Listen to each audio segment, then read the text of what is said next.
Since the release of Dendro, players have had access to a myriad of unique reactions, bringing a level of variety for the game's combat. Most characters, especially Hydra characters, saw increased value, while weak characters found their footing with certain reactions. Burgeon was one such reaction, giving Thoma a niche where he can shine. Before going any further, let me briefly cover how Burgeon works. Burgeon is a bloom-based reaction, meaning that bloom must be triggered first before you can trigger Burgeon.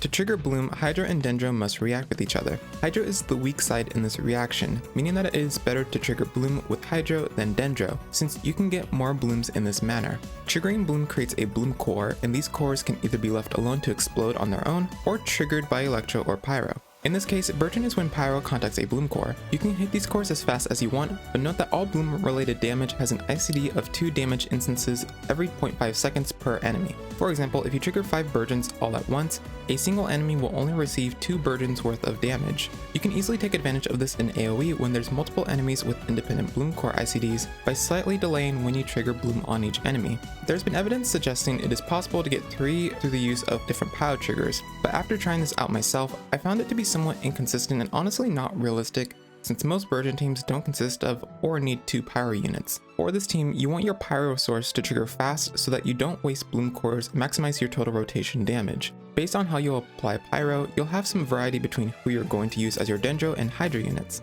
For Dendro, Nahida is the best option because her skill applies 1.5 units of Dendro on cast and lasts 25 seconds. Additionally, her Tri-Karma Purification can reapply this aura within a 2.5 second interval, allowing Nahida to have a strong and durable Dendro aura to set up for blooms. Dendro Traveler and Kole are also decent options, but they both have notable issues, such as Traveler needing tons of energy to burst every rotation, and Kole's burst having both a 3-second ICD and a low burst uptime even with her second passive, which isn't too synergistic with Burgeon. For Hydro, most units have good enough application to trigger bloom relatively quickly. Xingqiu and Yelan are very solid ones. Ayato and Kokumi are also great options if you need a healer, have a preference for on-field or an off-field hybrid, or just want more AoE application.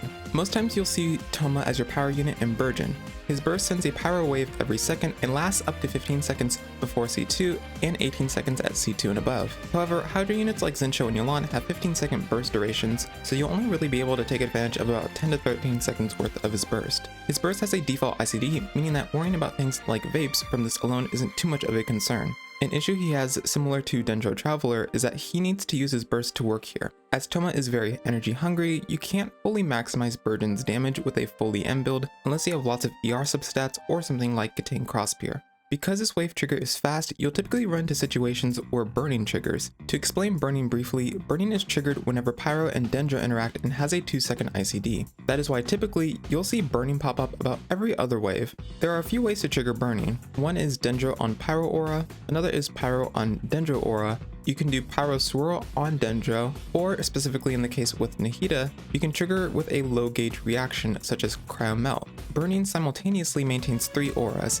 Dendro, Pyro, and Burning aura. In order to get rid of burning, you need to either remove the underlying Dendro or remove the burning aura entirely. The burning aura itself is 2 units and isn't affected by things like aura attacks. The underlying Dendro aura is whatever the last attack's gauge is and decays at a specialized rate of 0.4 units every second.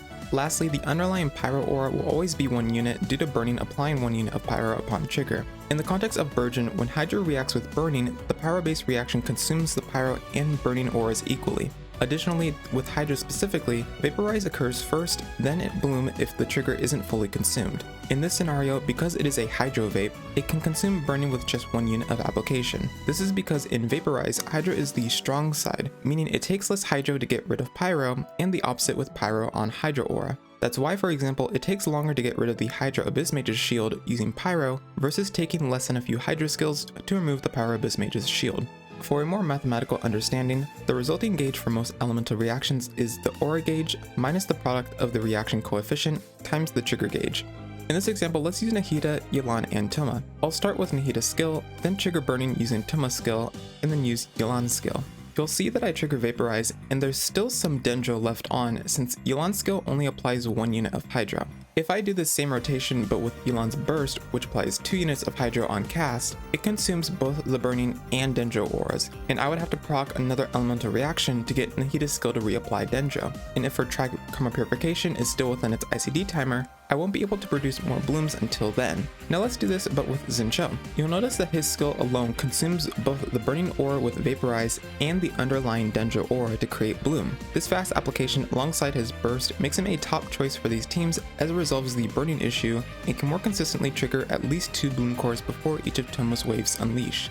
A potential problem with single target oriented Hydra applicators like Xingqiu and Yelan, however, is that Burgeon is often used in AoE. While it can work in single target, Burgeon is a bit better in AoE as having multiple enemies with different Bloom Core ICDs allow for simultaneous damage instances of Burgeon to be allowed over time. Getting their abilities to apply Hydra to everyone can be challenging if the enemies you're against don't travel towards you and or require you to use a grouper or a mechanic to get them close enough to each other. Using Bennett Kazuha combo resolves this problem as Kazuha can fill in the flex option and trigger Burgeon through Pyro swirls. However, in recent Abyss Floor 12 chambers, enemies are more offensive and have more resistance to crowd control abilities, so this variation isn't that necessary right now. You can also simply use Ayato since he has decent AoE Hydra application and his skill's attack range is reasonably long.